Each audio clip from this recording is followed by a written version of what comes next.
episode it is, but it don't even matter no more. We just recording now. But we do got somebody new in the studio, so we gonna get to that. But sure. You know, we gotta show some love to No Face Half Breed on the beat. We got my mans in the building. Hopefully we just have a good time with it.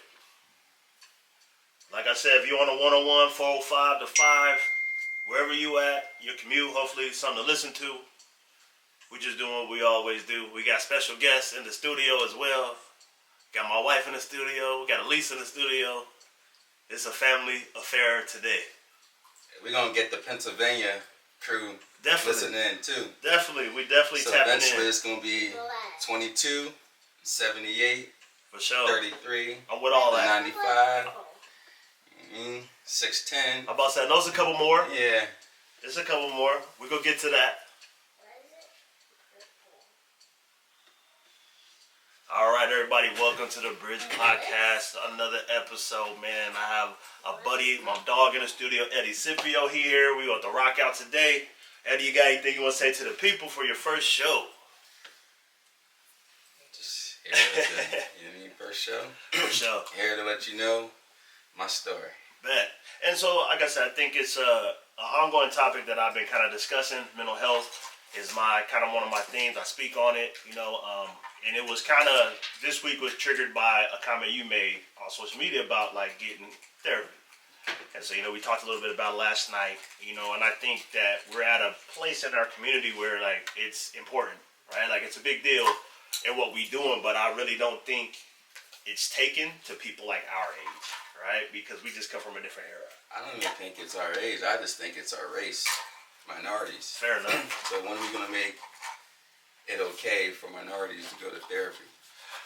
That's a great question. I think like this conversation will help that. Yes. I hope, but also, you know, we have so many young people. You coach, I coach. That people that are just watching this as well. That just kind of, I think they want to. They just don't have the courage. And I think until people like yourself, myself, you know, you're starting out. I've been in it for a while now. I think that it's just important that we address these things because it is affecting lives. And I always go back to COVID. Yes. Because I think COVID was like the real kind of eye-opener for a lot of people, right? Like it was you sitting around the house, you can't go nowhere, and you're kind of just left with your stuff. And I know for me, it was a trying time. I didn't have the resources that I wanted. I couldn't do certain things, so it made me adjust, you know. So, you know, you've kind of gotten to a point now where I think you see where it could benefit you. Yes. You know, this kind of, how did you get to that place? Struggling. I've been struggling for a while. Okay. And a lot of my friends were telling me, like, therapy. Right. But you know, growing up, you got to be tough. And for people talk about stress and all that, and I'm like, what's stress? Like, I never really know how to deal with stress. I just hit the basketball court, go hang out with my friends, get on my motorcycle, and go. Like, I had stress relievers, but I really didn't know those are my stress relievers. I just knew how, if something was going on, I just knew how to handle it. Because just the environment I grew up in. Like, we really never talked to no one growing up. Right. You just got to figure it out. And if you want to talk to someone, people make you feel like you're a punk or you're a weak. Absolutely. I mean, so I just got to a point where I knew I needed it, right? But I didn't know how to go about it. Okay.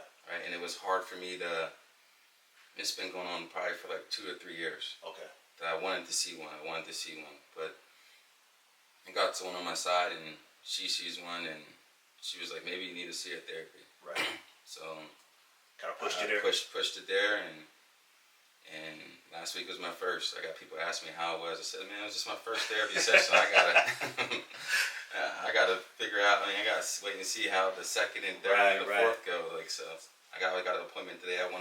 But and it's like I always tell people, it's no different than building like a relationship with somebody you've known. You know, trying to get to know. Right. Whether it's friendship, like it's more intimate than anything because you're kind of getting into details that you might not even got into with a girlfriend or a family member or anybody else, right? Like they're trying to get you to a point where you can tap into these deeper rooted things. Yes. To kind of get you to a place to step out of that. Right. You know, and so I think for a lot of us, it's love is different for us, right? I think I always tell people my father loved me, and I knew he did. Right. But he never said the word, I love you. 100% here too. Right. 100%.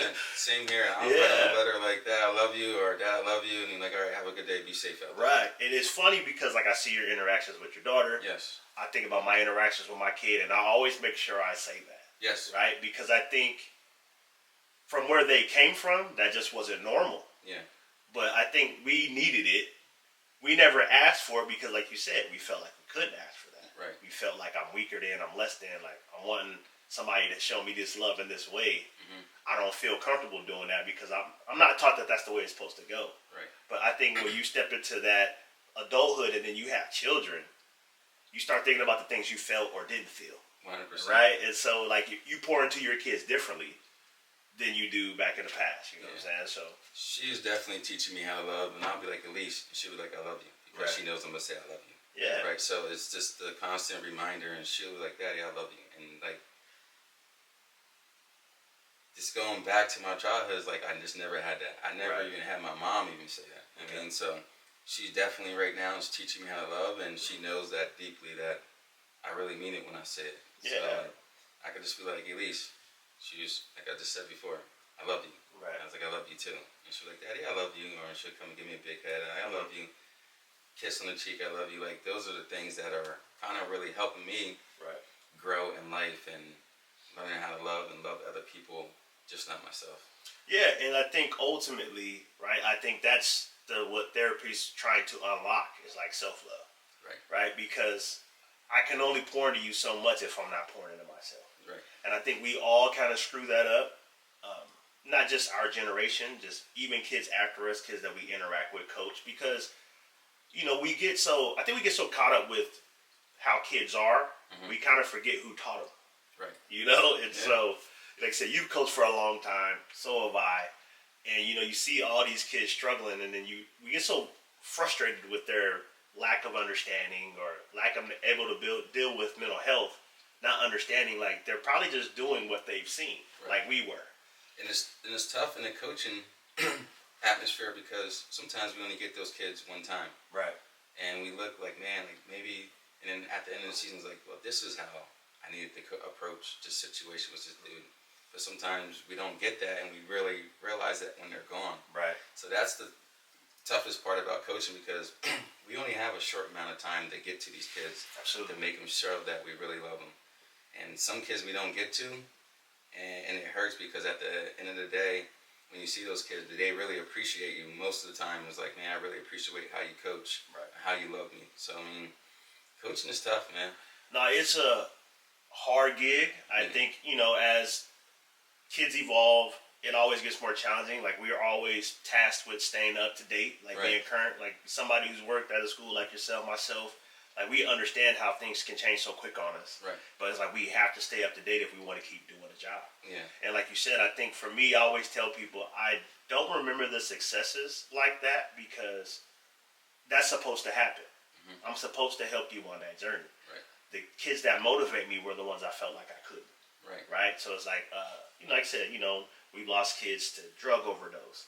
We had kids in prison for committing crimes and killing people. Or, you know, I remember having a player come to me with a ankle monitor on. Yeah. Right? Only place he could go was school and practice. And then to see him not see it through and then see his life turn out the way it did was like, it's frustrating. Right. Because, like, man, I had this young man in my presence, but I couldn't give him enough to get him where I wanted. And, you know, we can always say, like, it's not always on us, but you just feel that way. Yeah. You know, it's like I had an opportunity, and I felt like I didn't say the thing that probably could have got you where I needed to get you. Yeah, it ain't easy, man. Like, I had a kid in Grizzly, mentor, and get out of Grizzly, and I try to not force him, but direct him into doing a service, like Army, Navy, Marines. And his mom wanted him to get out of Lompoc.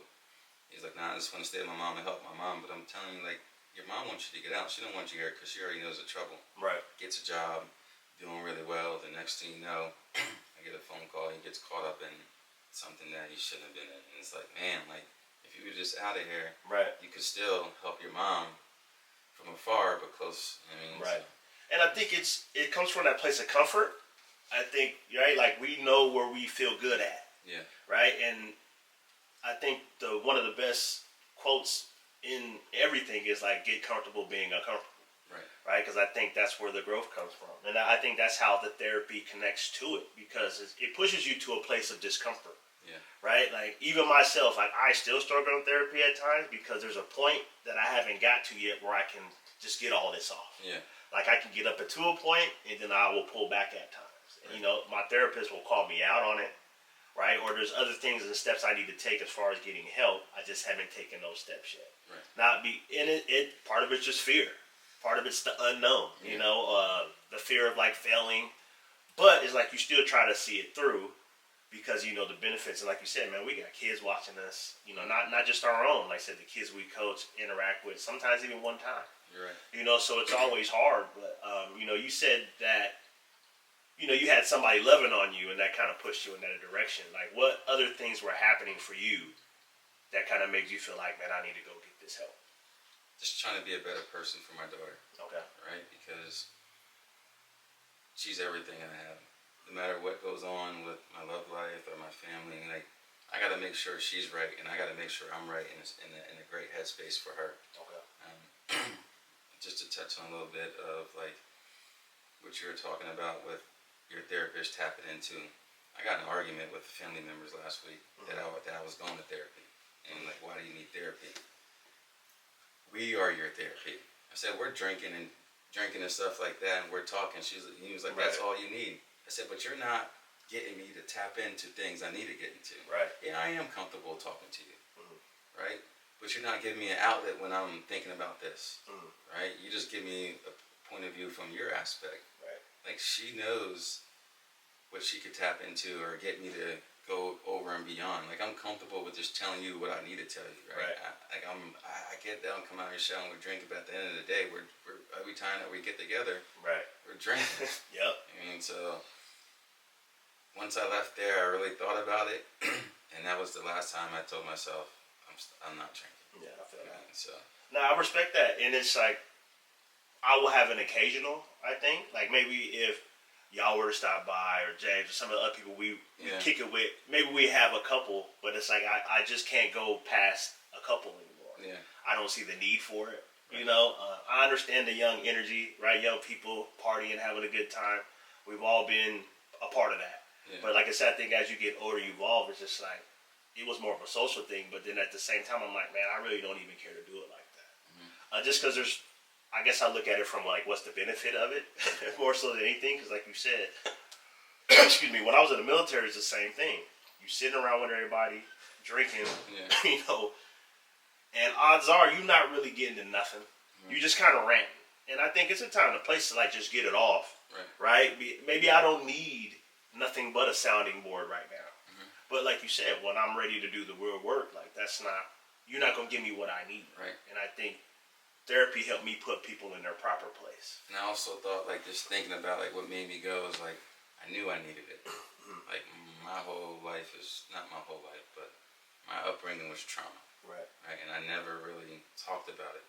And I still see, and I work every day. Right.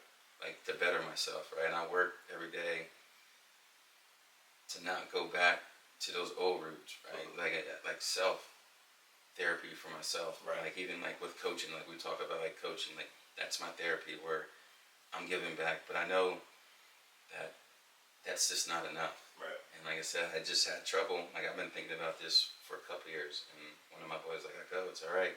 Called my other boy, my best friend, Marcus, and he was just like, "Man, like, you just really need to go." Yeah. And then my brother, which is my role model, and he was the biggest gangbanger that I think he was, right? He married a therapist, changed his life around.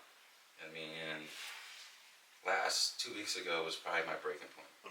And I called him, and I called his wife first, and called her, and she didn't answer. I called him, and never cried to my brother like this, and I'm just pouring out, bro. I'm like, "Where's Damaris?" And he's screaming, "Damaris, she's calling you, like, pick up the phone." Like, he knows, like, there's something wrong, like.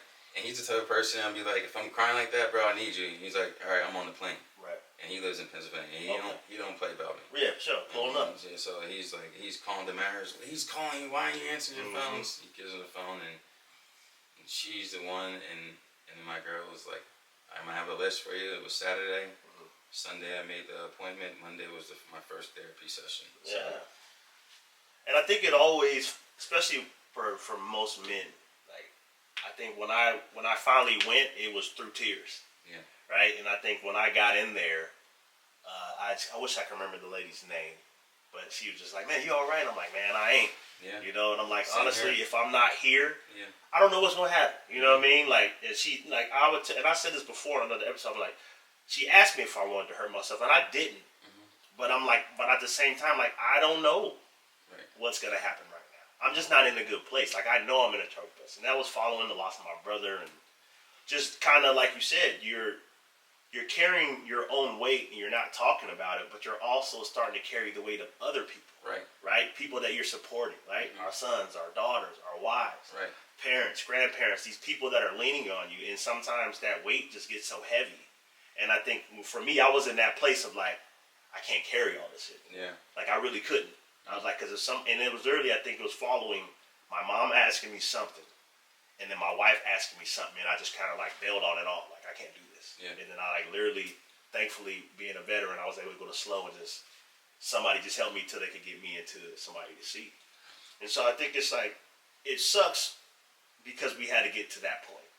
Right? Like that's the part that sucks. Yeah. Right? When you look at it like, damn, because honestly it's like, damn, why did I wait so long? And then you start thinking about all the things that kind of been built in us. Right.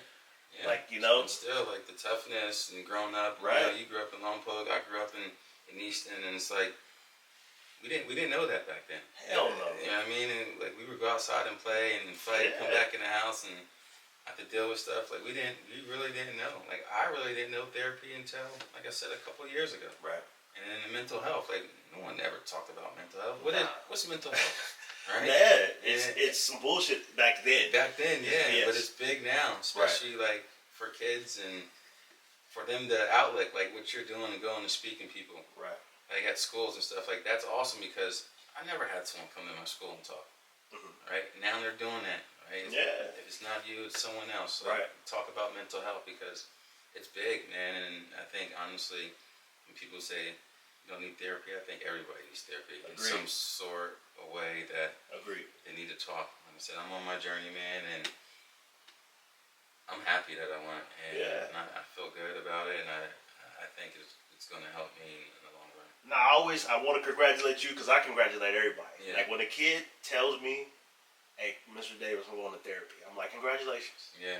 Like you just took a big step in helping you have a better life. Right. Because you'll see, like if you're real, you're gonna see the benefits of it. Right. And I always speak from a place of like I'm not a hypocrite because there's times I'm not all the way real in there because I'm still in fear in certain points, and so by no means do I have it all figured out. Right. I'm just maybe a little further in the process than others.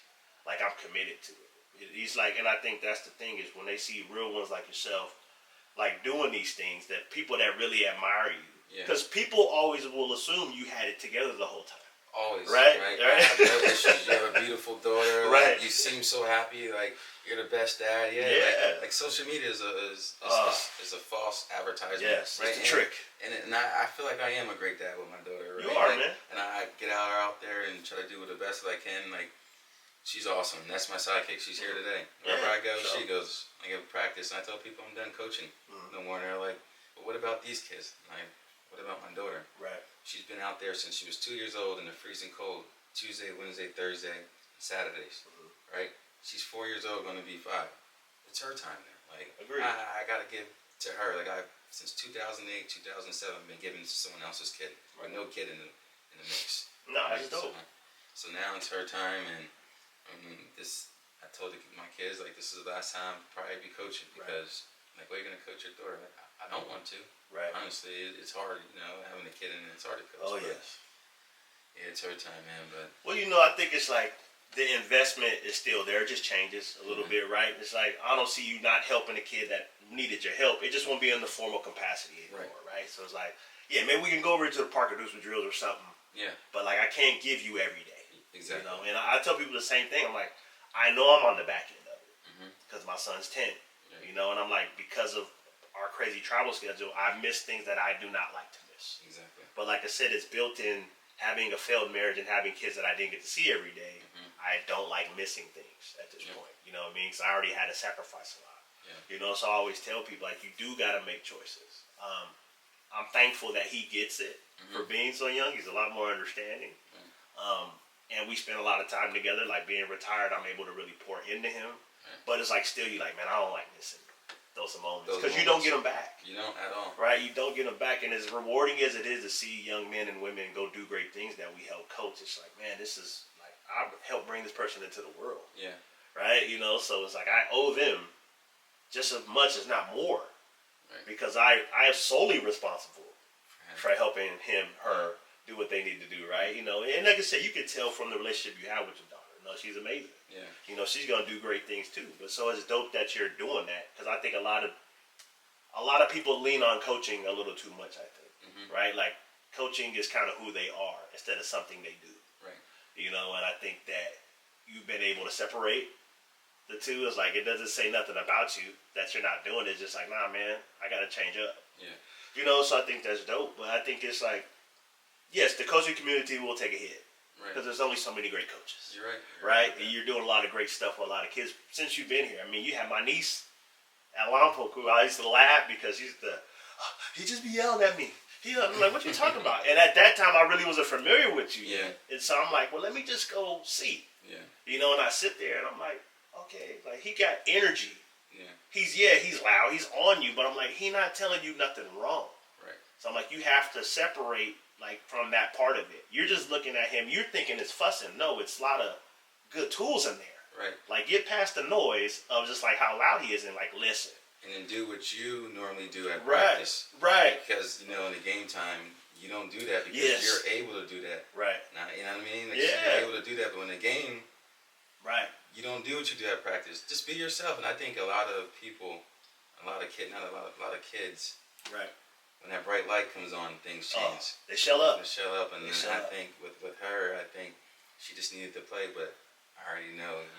But like I said, you know, I can speak on a little bit of her journey because I know she's good with it. Like, I know she was struggling mentally, and there's just a lot of things going on, you know, that she even had to come live with us in high school. Yeah.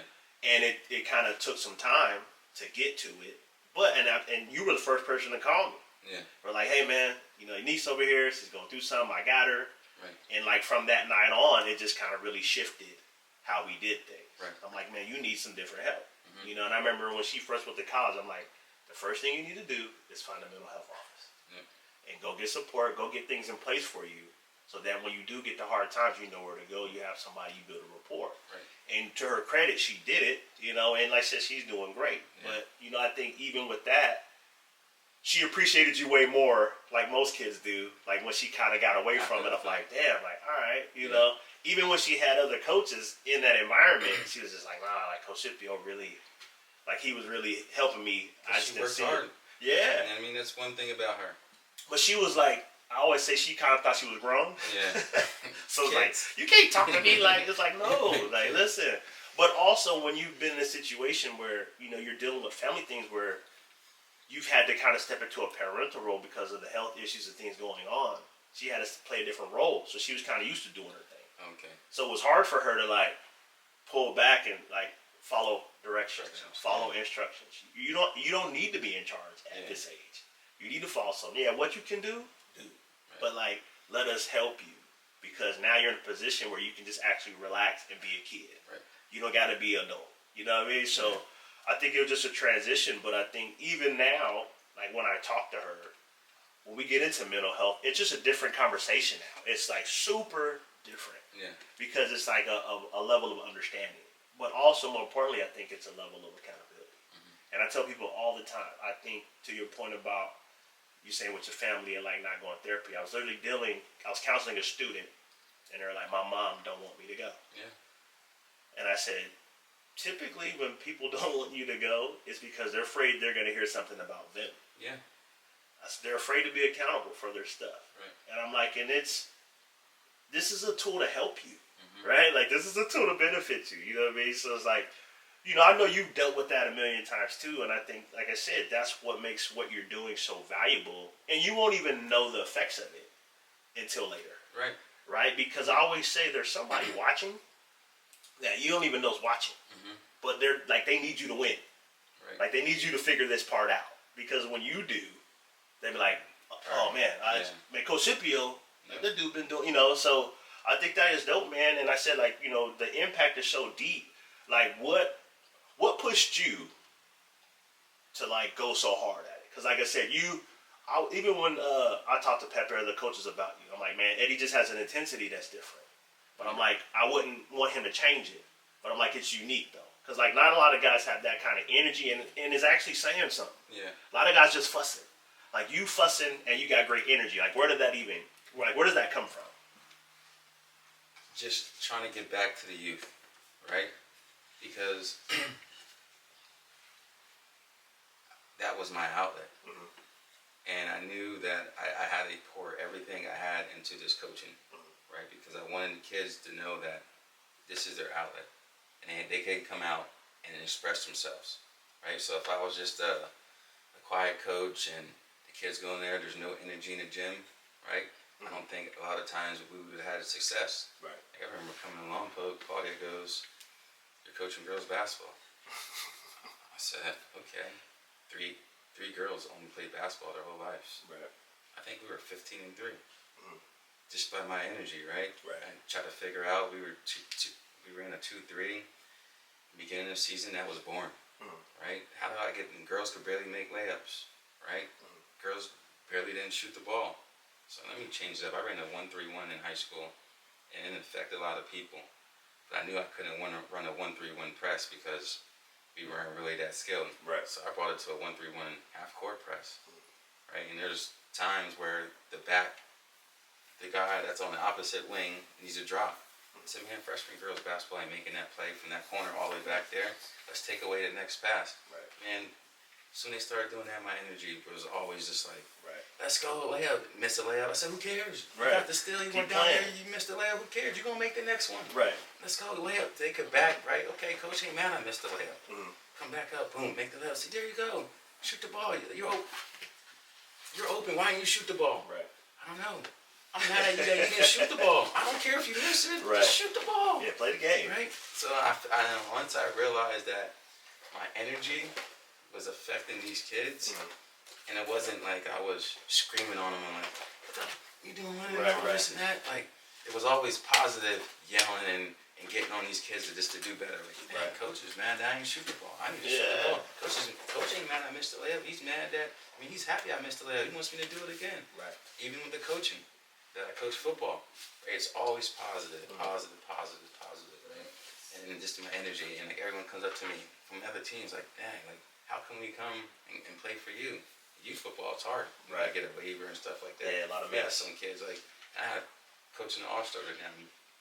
Parent text me, I really appreciate your energy. The kids love you. They're learning from you. They're saying they're learning things that they never learned before. Like, I said, yeah, it's just how I am. Right. I appreciate those kids because that was my therapy for a while, right? So I had to make sure that I gave them everything I had. Yeah. I don't think I learned that from anyone. It was just something that I figured out. It's like trial and error. Yeah. Right? Like, it's working. You know? But I think that's a lost thing in our profession. Yeah. Right? It's everybody has a system. Right? Like we do things a way. This is how we do it. And then you don't have the personnel to do it the way you're used to doing it. Right. And then it falls apart because your unwillingness to change. Yeah.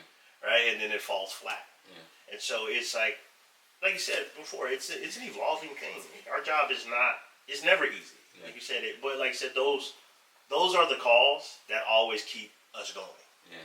The one thing I hate too is when people go, man, like these kids are not coachable. Like this generation is different.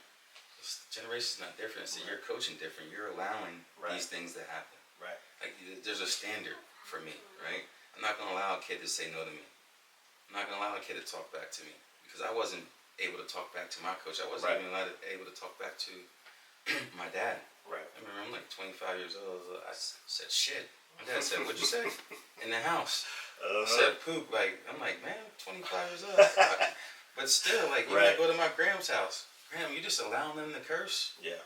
It's just too much. I don't want to deal with it. She's old now and dealing like y'all disrespecting Graham's house. Right. So people like it's a new generation. It's a new generation of coaching. Right. Right. Like you put your foot down. You have a standard. There's a standard. Right. And my standard is my standard. Right. I'm gonna coach the way I know how to coach, and I'm gonna get the kids to play the way I know how to get them to play. Right. And I'm gonna pour everything into them. Right. There ain't no back talking. No none of that.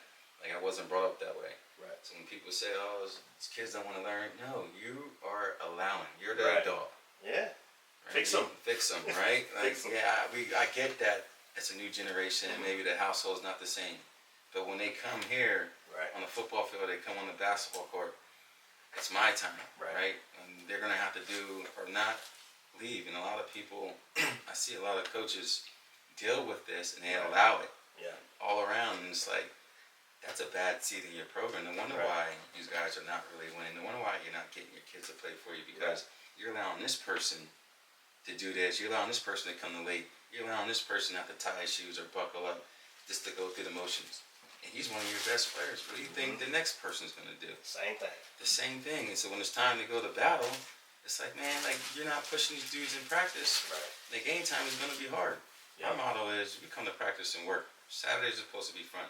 Games are supposed to be fun and easy. Right? But we got to put in the work here on throughout the week. Absolutely. So. I think it was Ray Lewis. He said, you pay me from Monday through Saturday. Sundays are free. Yeah. Right? Because it's like, no, you're not. Yeah, if I can't prepare myself, I'm not going to play well on Sunday. Yeah. Right? So, I got the contract because of my performance, but it's like those 6 days where you didn't see me, where the camera wasn't on me. Yeah. That's why I got what I got. That's what I got. Right? And I think even to touch on your point about like I said, it's the accountability thing. You know, and one thing my dad told me early on, he was like, somebody's going to mess it up. And you should hope and pray that it's your best player. Because when you light him up, they all going to get it. Once they see that he gets it or she gets it the same way, they'll fall in line. Right? And I think that's what, especially now, I think a lot of kids are looking for that consistency. And so I always tell kids, like, this year I said, like, everybody going to catch smoke. At some point, it's going to be your day. I don't know when, but it'll be a day where you just not giving me what I need, and I'm going to light you up.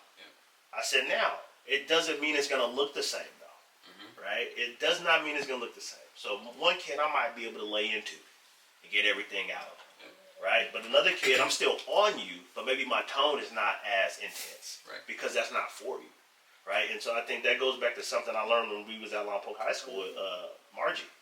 She had a thing in her classroom like, fair is not everybody getting the same thing. Fair is everybody getting what they need to be successful. Right? That's a good one. Right? Because it's like, it's not that I'm not holding you accountable still. Right? But it just might look a little different. I'm not going to let you get away with it. Period. Right? Like, you screwed it up. But like you said, you might need something different. And it goes back to your point of like, I don't know what's happening at home. I don't know how you were raised necessarily. I don't know what they're allowing. Because at the same time, parents can come in and tell us something, and it'd be a lie. Right? You can tell me you're doing this and that with your child, but like what you're telling me doesn't line up with the actions that your kid is showing you every day. 100%. Right? And we've dealt with that a million times over. But that's what makes us so valuable. And that's why I would say consistency in our space is the thing. Because as long as it's consistent, I'm not too much worried about that like that. Like you'll conform to what's going on if we're consistent in our space with the group. We can work on that stuff. Where I think, and like you said, it's different because you didn't have to do that with us. We're just going to perform. Why? Because we knew to shut up and do our job. Because then nobody cared. My way or the highway. Right? Where these kids is like, nah, I'm struggling, coach. And you better deal with it. Exactly. And you know, I think that's for me, I always say, and I just had this conversation with my group. It's like, when I played, we didn't talk about anything. We just competed. And like you said, that was our stress relief, was like the competition. Fighting for the spot, the minutes, against the other team. Where these kids, I feel like they're just all stop. Like the moment it gets hard, they just quit. And to be done. Right. And so I'm like, you don't need to be like me. I don't want you to not talk about it. But I don't need you to quit. So I need you to be able to have a conversation, but also continue the work. Right? Because it's like, this is it's not a brick wall. And even if it is, we can bust that thing down. Right? If we do what we need to do. So like I said, hey, maybe you need counseling. Maybe you need something that I can't give you in this space. But I can help guide you in the meantime and help you get resources. But like, don't quit. You know what I mean? So, and I think that's where we differ, right? Because like you said, they act different, but like you said, we act different. Yeah. Like we just go, oh man, these kids, and we don't never do anything to change the energy. We just keep doing the same stuff. It's insanity, right? Expecting different results, And so it's like it's always gonna get harder. That's just how I look at coaching. Right. It never gets easier because it's always changing. I'm forced to continue to grow, or I have to get out. And what I'm not changing, I'm choosing. So either I'm going to change your crappy behavior, I'm going to choose to allow it, and I can't live with choosing your bad behavior. Like that don't sit well with me. Right. Like I'll go talk to the guy in charge if I'm not in charge, or somebody like, man, what are we doing? Yeah. And I've accepted certain things I can't change if I'm not in charge, but I still have to speak on it. Because I always say, like, more than a basketball coach, I'm an advocate for kids. 100%. I have to advocate for them. Yeah. Period. And I'm not going to put you in a position that I didn't prepare you for. Exactly. I'm not going to be okay with you getting screwed by doing something that you ain't ready for. Yeah. Like, that's not right. So, like I said, I think it's so many things now, but I think the foundation, like, the crazy thing is I feel like the foundation is therapy and counseling now. I think some people like to just say they do it. I think the majority of people are actually using it. Yeah. And I'm like, I think we can all benefit, like, from that space. Like you said, I think it's important, man. I think we have to do it. I think if you were to talk to your younger self, like, what would you say? Knowing what you know now. Get help. Yeah. Right? Talk to someone. Let it out.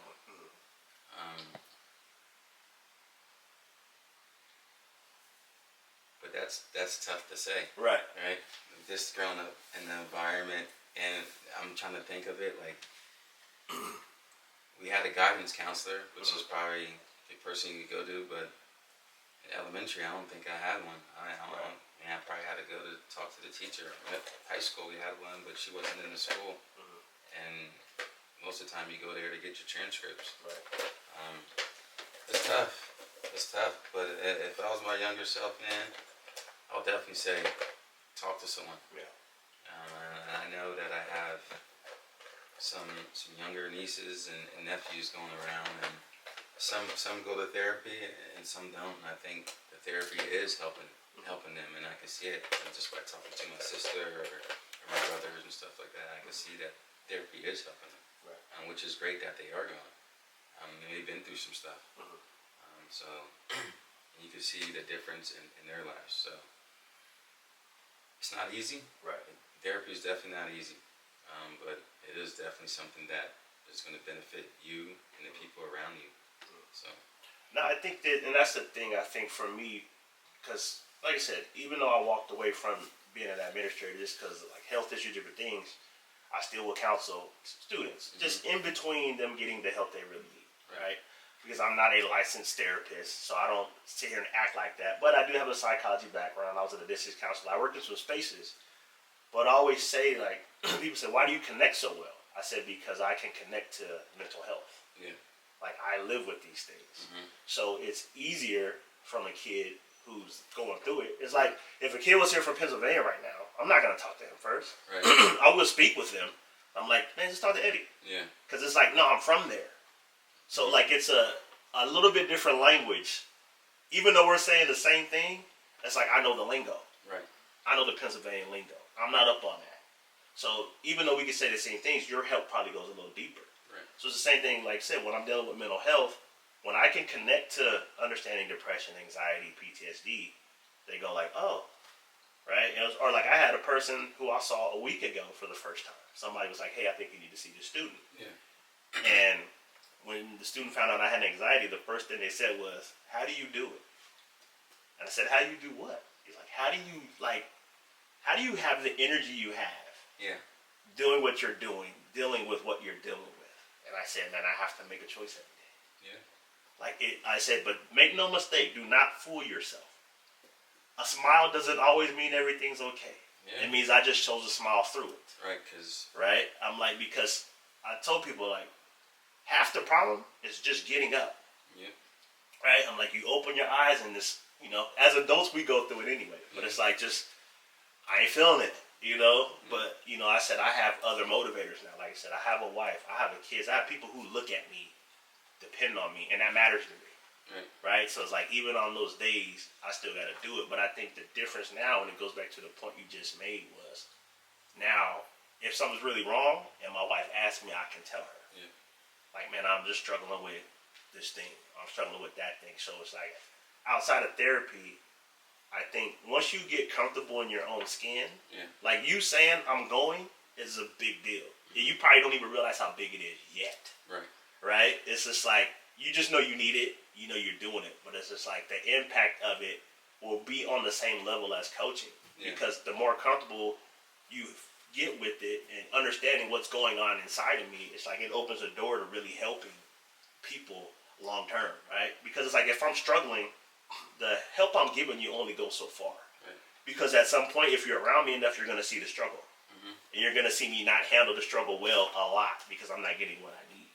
But if I'm getting help, yes, you may see some setbacks, but you'll see a lot of steps forward because of the growth and maturity and things. And I think it just takes time. So I always say, like, I would tell you, like, don't be discouraged by setbacks. Don't even be discouraged if this counselor ain't the perfect fit, because I've been through a few. Right. And that's what I've been thinking, right? How was your first therapy session? I don't know. Like, I don't even know if she's the right one for me, right? But I got to continue to go. I got to continue to try. Right, like you're saying, how do you deal with anxiety? First thing is waking up and don't let this smile fool you. I've been 41 years with a fake smile. Right, and people are like, you don't smile in pictures. It was hard for me to smile. Right, I'm always the serious person. Even to this day, my girl will be like, you're so serious all the time, right? Because it's hard for me to smile and open up. I mean, like, it's just been tough, right? And but I know once I open my eyes and I see her, or I open my eyes and I wake up in the day, I know I gotta get after it. I mean, because there were some dark times in my life, man. Like growing up, and just thinking about life now. You said, what would you tell your host of? Man, I used to have different devils in my dreams, man. Right. People don't get that stuff. Yeah, and I'm just thinking about it now. Like things weren't always peaches and cream. So I'm just happy I'm in the space that I am now, like around the people. Now I feel like I always surround myself with good people because I could have went down a different road. Like I said, I just think it's up from here. Right. Like you said, I don't know if she's the right one, my therapist. Right. But I gotta go. Right. And I gotta continue to grow as a person because I don't think I was growing. Right. He said, I think the smile on my face and what I was giving back to the kids, I mean, it was everything I had, but wasn't giving back to myself. As a person, I wasn't growing. I was honestly probably killing myself inside, trying to get back to everyone and making sure everyone was all right. So it's tough and to make that step, but I just knew like it was time. No, I think that's the thing. Like I said, everybody has different points of where they get to where it's just like, I can't do this no more. Right? It's because it gets more challenging day by day. Right? That's why I'm like, when I see kids struggling and like, I didn't like, as I was able to identify different feelings and emotions, I was able to start learning and dealing with how long I had been having these. And it was like, so it was like, man, this is back since I was a kid. I've been struggling with these things, depression mainly, right? Or they know you as the happy guy, the funny guy, the goofball, not understanding like this is covering up a lot of struggle internally. I just can't give you that because I don't know how to deal with it. Number one, and so I damn sure don't know how you would deal with it if I told you. You know what I mean? Like it's so, like I said, being older in a different space now, it's we're speaking from places of being more mature, right? And so even when I speak, I always tell kids, man, I was in my 30s when I started getting help. If I can get you to get it now, man, like think about where you'll be at when you're my age. Like you'll be thriving, So just figure it out, man. So I think like for me, I think that's ultimately like that's the message. It's like, man, people just please like go get help. Like, don't sit here. Like I always say, it's okay to not be okay. Don't suffer in silence, right? You're not doing anybody any good. Like I said, Eddie's had his stuff. I got my stuff. We do what we do, man. So you got any last words before we get up out of here, Eddie? I was like you said, man. It's okay not to be okay, and when you're bottling all this stuff up, there's nothing good out that in the outcome, right? So you definitely have to see someone, even if it's your high school guidance. What is it? High school guidance guidance counselor, counselor, yeah. right? They're there to listen. They got some Right. background, or even if you can't tell your mom or your dad, right, that you need help, like you could go to your high school guidance counselor or one of your high school teachers, and they could sort out for you to help, Right. define it for you. But honestly, everyone needs it. For sure. I know it took me 41 years, Mhm. and it's not easy to ask for help. It's not easy to open up and talk. And that's one thing my boy said. He said, first, one thing I'm going to tell you before you go there, he called me and talked to me. He says, don't lie to them. Right. Right. You have to be open. Whatever they ask, you have to be open, because once you start lying to them, what are you going for? Right. And that's one thing I did. I went there and I opened up, and there were just no lies, and I shed some tears. Right. I'm not gonna lie, and, Yeah. it wasn't easy, right? But I went, Right. right? For sure. And like I said, I got another session today, Dope. 1 o'clock. So No, I think it's dope. yeah. So if I could, like you said, and I know that's your slogan, right? It's okay not to be okay. Yeah, sure. And if I could just leave one thing, like, it's okay to ask Yeah. for help. It's okay to open up to someone different than your friends or your parents or your Right. coach, right? Right. So it's a journey, Yes. and one therapy session, 2 therapy sessions isn't going to cure anything, right?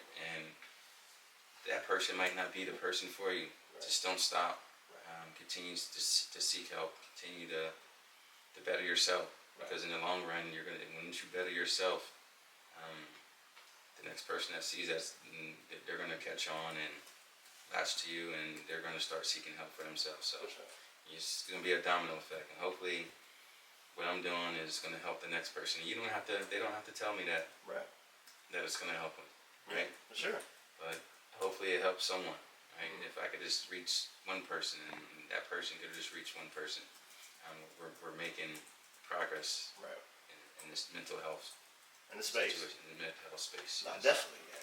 And I want to say this too, and in closing, like, it's okay to reach out to your friends, Yeah, it is. right? Like, I get is. it, right? But like, also at the same time, like, if I need real help, I need to go seek out real help, Yes. and hopefully those friends are encouraging you to do that. 100%. I understand how it is being a teenager, right? It seems like when you go through the crazy stuff, you typically lean on your homies because you're afraid of the reaction of your loved ones or your mom and dad, whatever. So I'm not judging, because I get it. I was that kid, right? I'll go see my homeboy and talk to them before I talk to my family.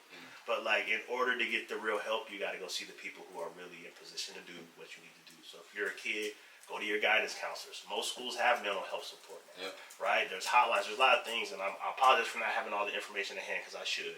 Just didn't know the conversation was going to go this deep. But there are a lot of things you could do to get help, man. So start where you're at, start with the support you have in place, and then build out from there, and ultimately get what you need. But like Eddie said, man, whatever you do, like, do not quit on yourself, right? Like, you have a lot to live for. You have a lot of things to do. So, we thank y'all for the day. Thank Eddie for being here with me. Appreciate Hopefully you. we have him back some more. Whenever. God bless. Y'all have a great one.